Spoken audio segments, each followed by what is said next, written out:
This is Nancy with Nancy's Classic Bedtime Stories. Thanks for joining.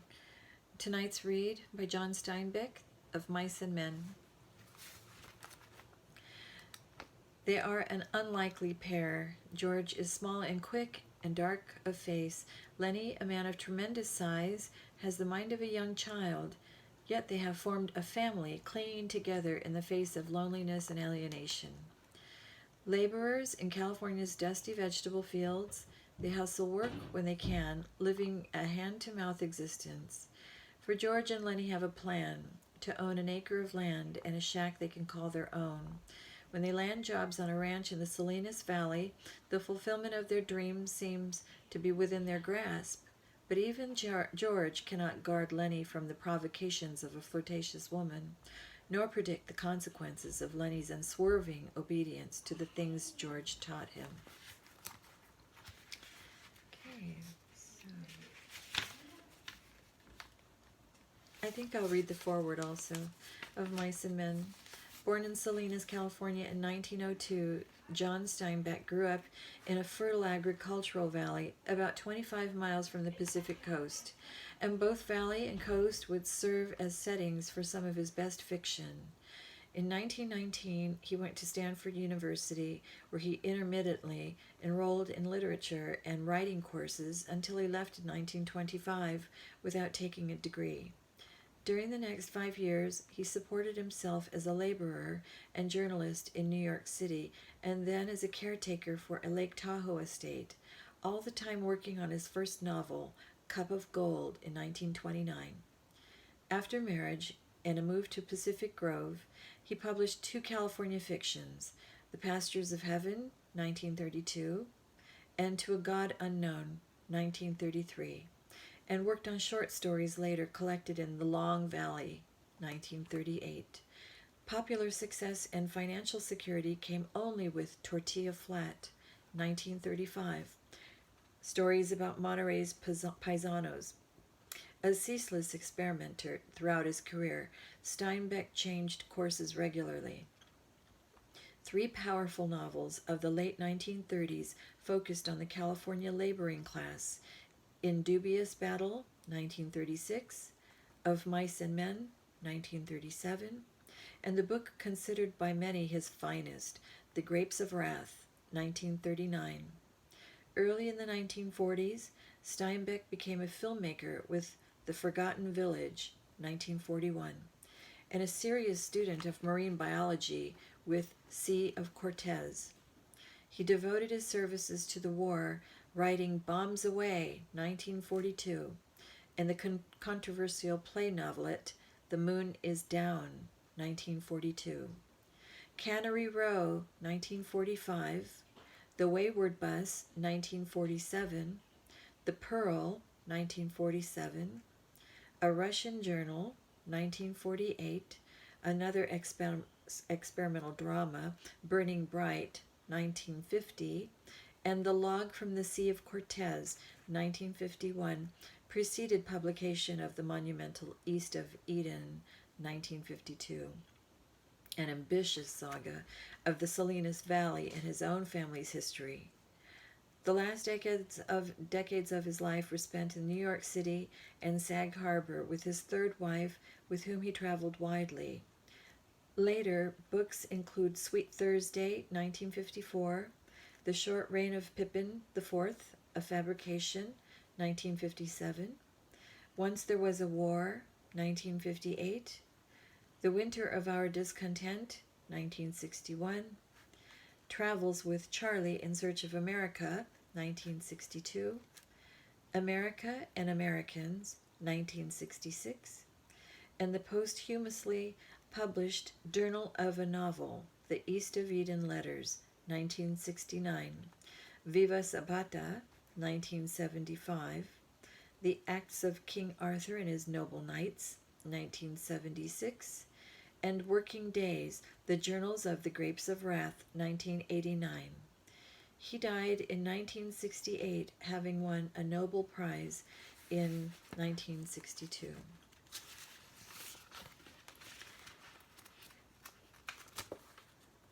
John Steinbeck of Mice and Men.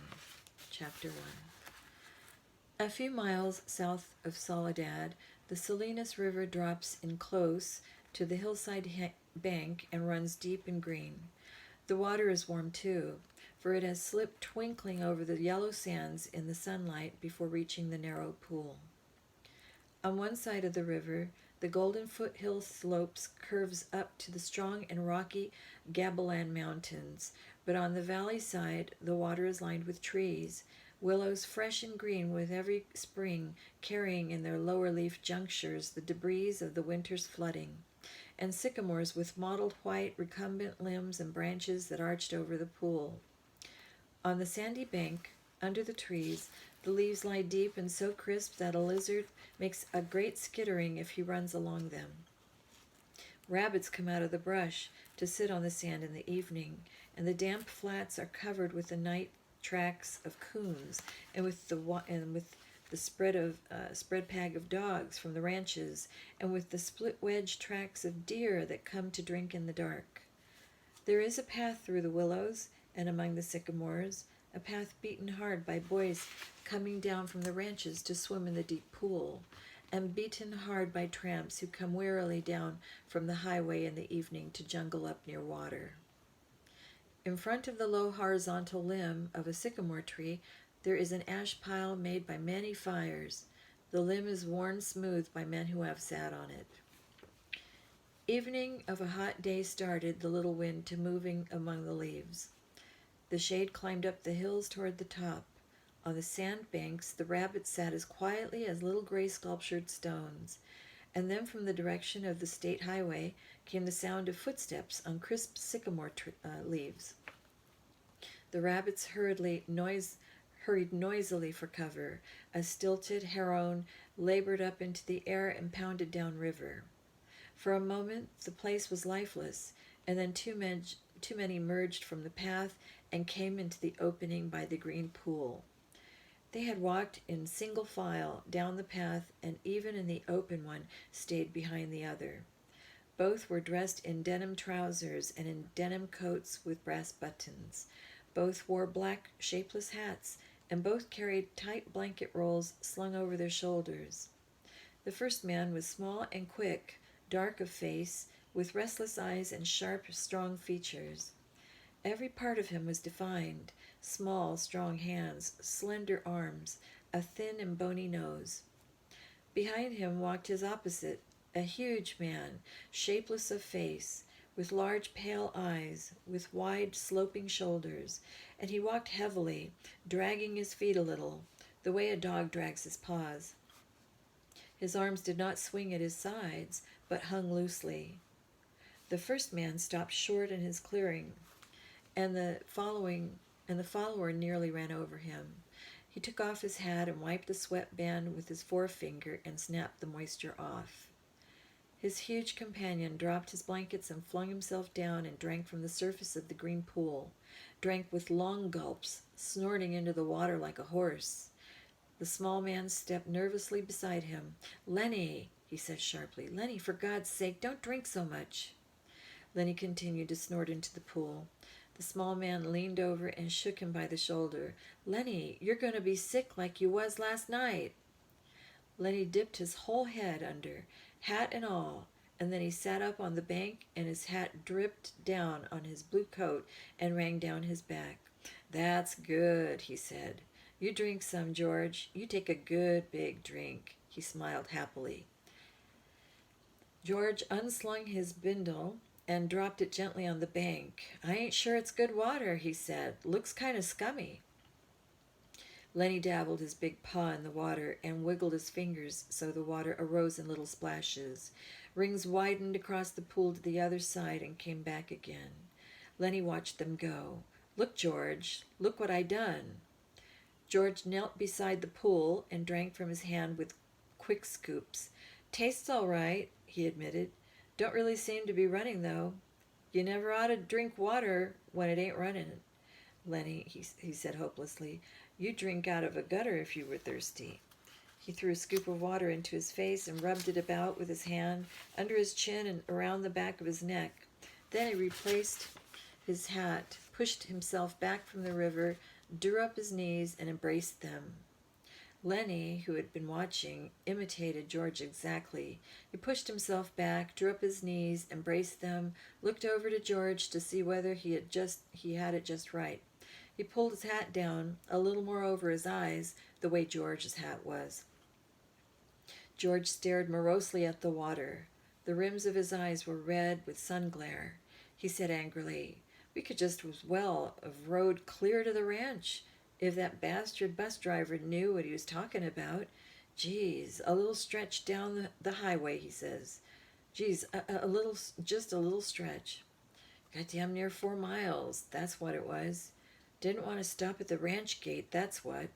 Too goddamn lazy to pull up. Wonder he isn't too damn good to stop in Soledad and all.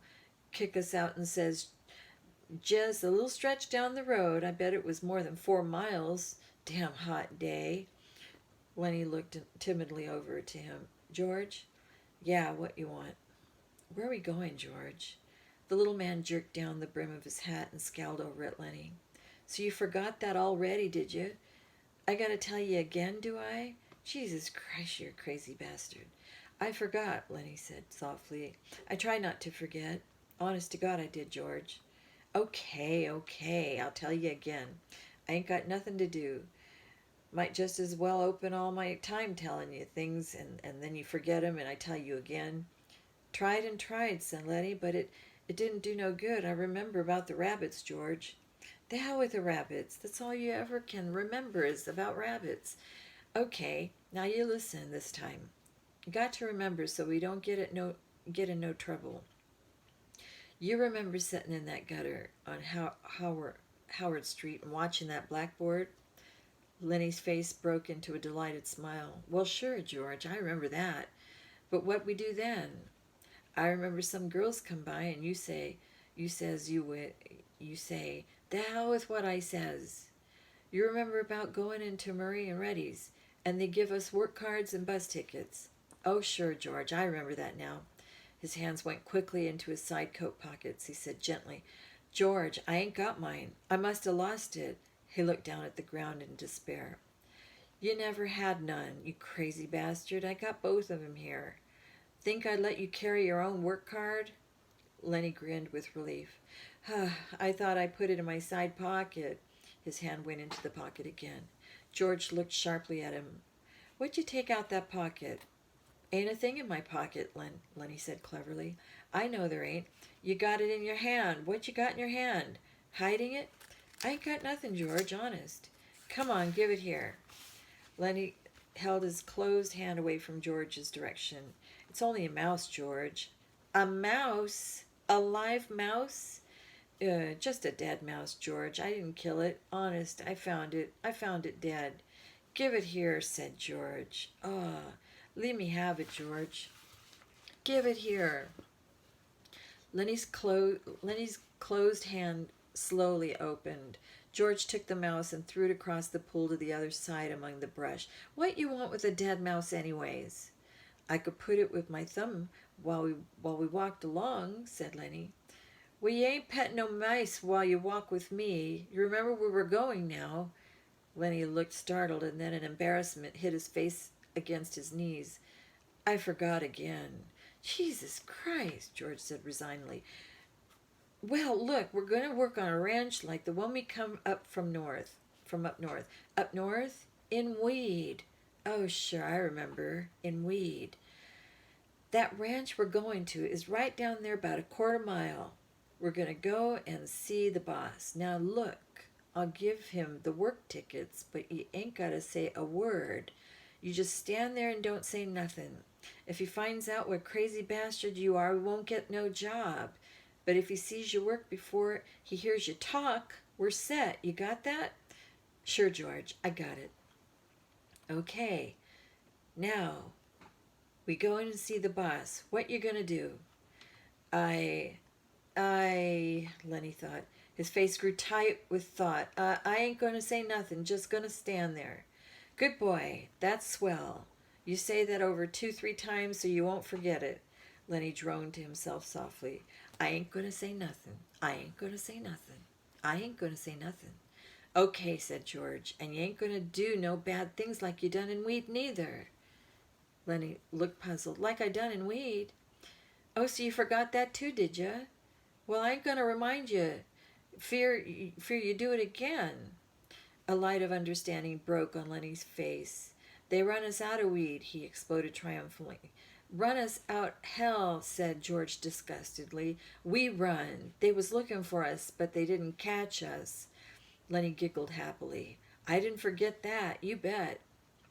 George lay back on the sand and crossed his hands under his head, and Lenny imitated him, raising his head to see whether he was doing it right.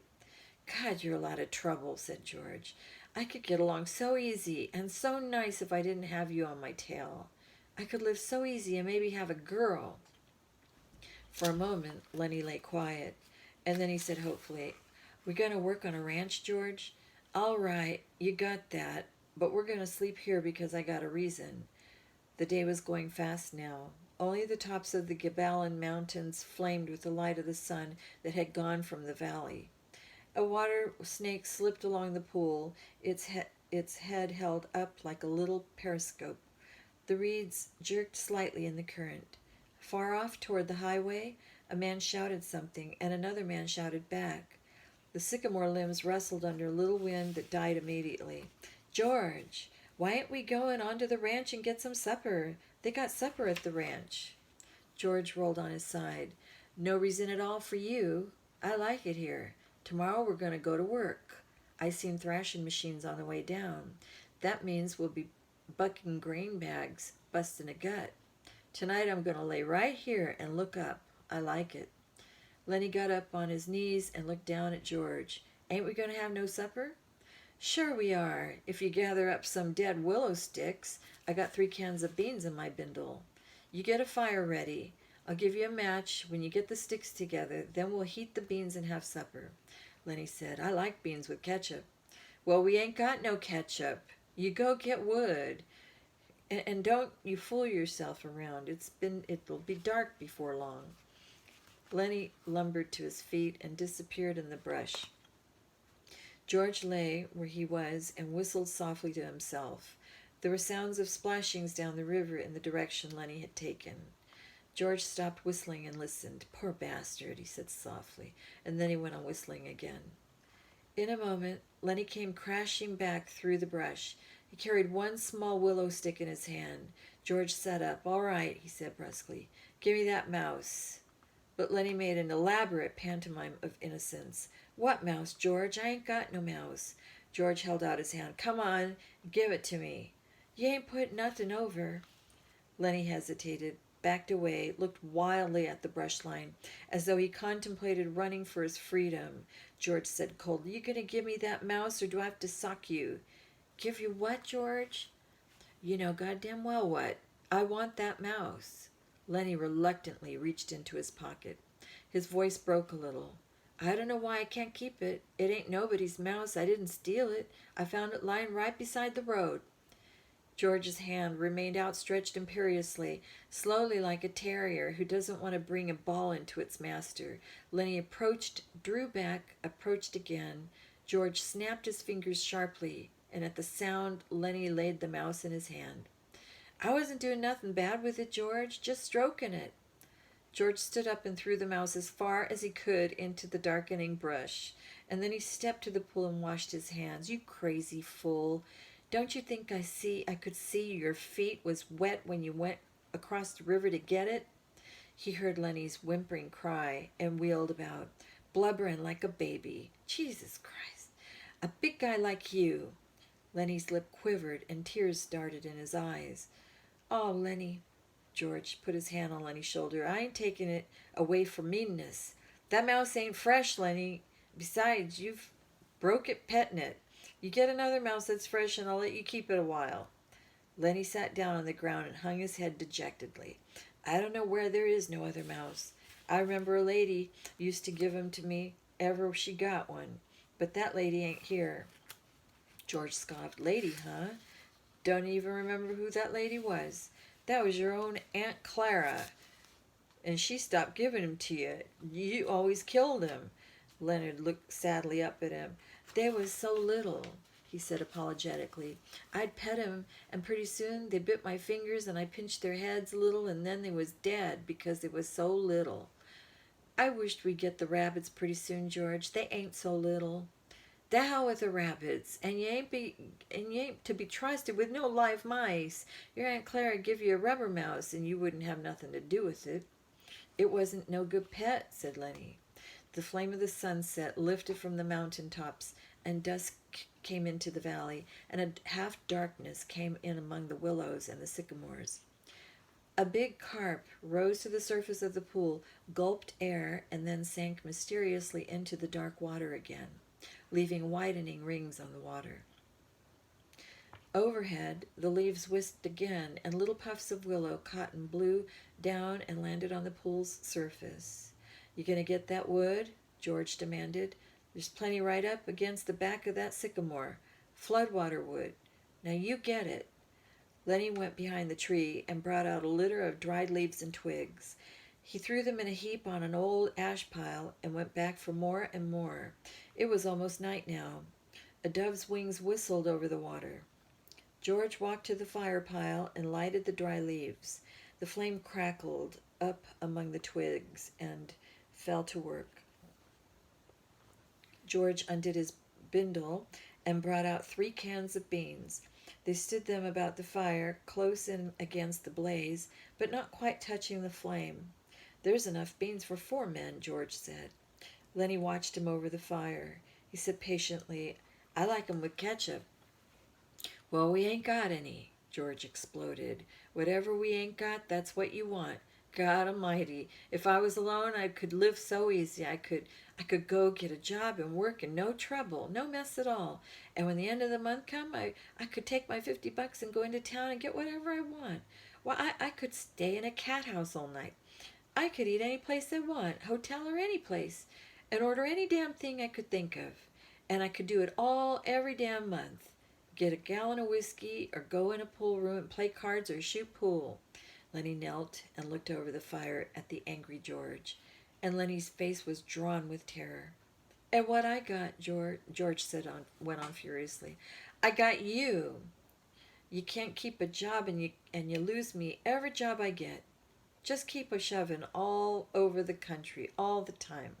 And that ain't the worst. You get me in trouble. You do bad things, and I gotta get you out. His voice rose nearly to a shout. You crazy son of a bitch. You keep me in hot water all the time. He took on the elaborate manner of little girls when they are mimicking one another. Just wanted to feel that girl's dress. Just wanted to pet it like it was a mouse. Well, how the hell did she know you just wanted to feel her dress? She jerks back and you hold on like it was a mouse. She yells and we got to hide in an irrigation ditch all day with guys looking for us. We got to sneak out in the dark and get out of the country. All the time something like that. All the time. I wished I could put you in a cage with about a million mice and let you have fun. His anger left him suddenly. He looked across the fire at Lenny's anguished face, and then he looked ashamedly at the flames. It was quite dark now, but the fire lighted the trunks of the trees and the curving branches overhead. Lenny crawled slowly and cautiously around the fire until he was close to George. He sat back on his heels. George turned the bean cans so that another side faced the fire. He pretended to be unaware of Lenny so close beside him. George, very softly. No answer. George! What you want? I was only fooling, George. I don't want no ketchup. I wouldn't eat no ketchup. It was right here beside me. If it was here, you could have some. But I wouldn't eat none, George. I'd leave it all for you. You could cover your beans with it, and I wouldn't touch none of it. George still stared morosely at the fire. When I think of the swell time I could have without you, I go nuts. I never get no peace. Lenny still knelt. He looked off into the darkness across the river. George, you want I should go away and leave you alone? Where the hell could you go? Well, I could. I could go off in the hills there. Someplace I'd find a cave. Yeah? How'd you eat? You ain't got sense enough to find nothing to eat. I'd find things, George. I don't need no nice food with ketchup. I'd lay out in the sun and nobody'd hurt me. And if I found a mouse, I could keep it. Nobody'd take it away from me. George looked quickly and searchingly at him. I've been mean, ain't I? If you don't want me, I could go off in the hills and find a cave. I can go away any time. No, look. I was just fooling, Lenny. 'Cause I want you to stay with me. Trouble with mice is you always kill 'em. He paused. Tell you what I'll do, Lenny. First chance I'll give you a pup. Maybe you wouldn't kill it. That'd be better than mice, and you could pet it harder. Lenny avoided the bait. He had sensed his advantage. If you don't want me, you only just gotta say so, and I'll go off into the hills right there, right up into those hills and live by myself, and I won't get no mice stole from me. George said, I want you to stay with me, Lenny. Jesus Christ, somebody'll shoot you for a coyote if you was by yourself. No, you stay with me. Your Aunt Clara wouldn't like you running off by yourself, even if she is dead. Lenny spoke craftily. Tell me, like you done before. Tell you what? About the rabbits? George snapped. You ain't going to put nothing over on me. Lenny pleaded. Come on, George, tell me. Please, George, tell me like you done before. You get a kick at it, don't you? All right, I tell you, and then we'll eat our supper. George's voice became deeper. He repeated his words rhythmically, as though he had said them many times before. Guys like us that work on ranches are the loneliest guys in the world. They got no family. They don't belong no place. They come to a ranch and work up a stake, and then they got to go into town and blow their stake, and the first thing you know, they're pounding their tail on some other ranch. They ain't got nothing to look ahead to. Lenny was delighted. That's it. That's it. Now tell how it is with us. George went on. Well, it ain't like that with us. We got a future. We got somebody to talk to that gives a damn about us. We don't have to sit in no room blowing in our jack just because we got no place else to go. If them other guys get in jail, they can rot for all anybody gives a damn, but not us. Lenny broke in. But not us.